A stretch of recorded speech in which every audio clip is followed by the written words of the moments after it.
Hey guys, meron akong nakita na isang tanong sa isang post sa Facebook na kung pwede ba daw pakainin ang mga aso natin ng tinapay ng bread. May mga nag-comment doon, bawal daw, nakakamatay daw. May mga nag-comment naman, pwede daw, pwede naman daw kung may pandesal, ay kung may palaman. Yun naman ang sagot ng iba. Pero patawa lang naman yon. So itong video na to ay tungkol dyan. Ano nga ba talaga? Pwede ba talagang pakainin yung mga dogs natin ng tinapay o hindi?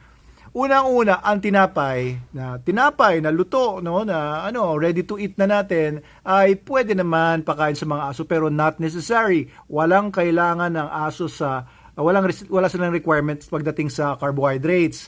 Kaya yung breads, they don't really need breads. Ang kailangan ng mga dogs ay meat, sila ay carnivores. I've explained this a lot in many videos.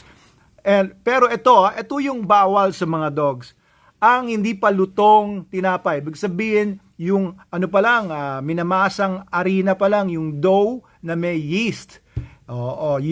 Yung dough na nilagyan na ng yeast para umalsa siya, di ba? Pag niluto yan, aalsa yan sa tinapay.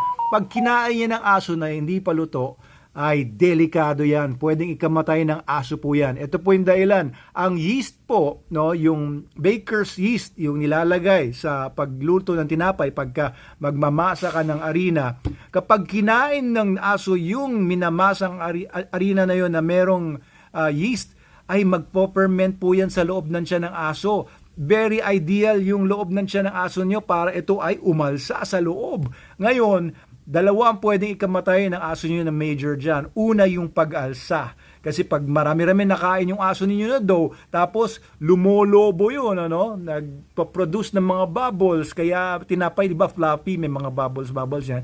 Kasi yung mga yeast na yan, mga malilit na mikrobe yan, mga eukaryotes yan, ibig sabihin single-celled organisms yan, na nagpo-produce ng carbon dioxide. So, aalsa sa loob ng tiyan yan, pwedeng ikamatay ni aso yan. Parang bloat ang dating niyan, parang lolobo, madidistend yung tiyan niya.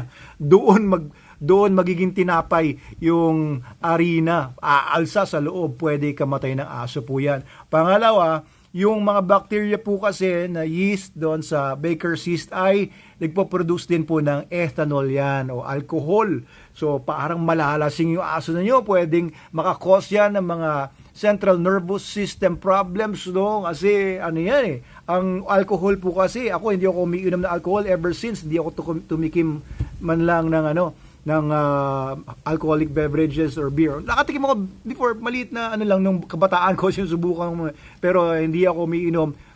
Ang alcohol po kasi kapag na-produce yan ng yeast, ay pwedeng mag-produce yan ng intoxication sa aso ninyo and pwedeng paralysis sa central nervous system, depression, ay di ba?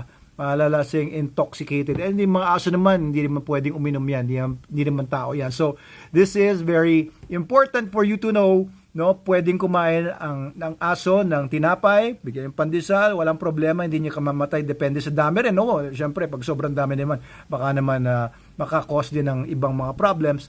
Pero pwede po ang lutong tinapay, pero yung hindi pa lutong tinapay, hindi pa siya bread, hindi pa na-bake, yan ang delikado. Ngayon, yung lutong tinapay, may mga considerations din dyan. Ginagawa po yung tinapay kasi sa harina, yeast, no? It can also cause obesity. Kapag masyadong maraming pinapakain ng tinapay, madalas, mabilis po tumaba ang aso ninyo, tabang hangin, hindi maganda. Mataas ang glycemic index niya, kaya tumataas yung blood glucose kagad. Sorry.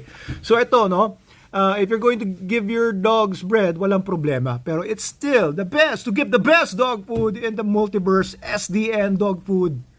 Yan lang, hindi nyo kailangan magbigay ng kung ano-ano para healthy talaga yung aso nyo, SDN.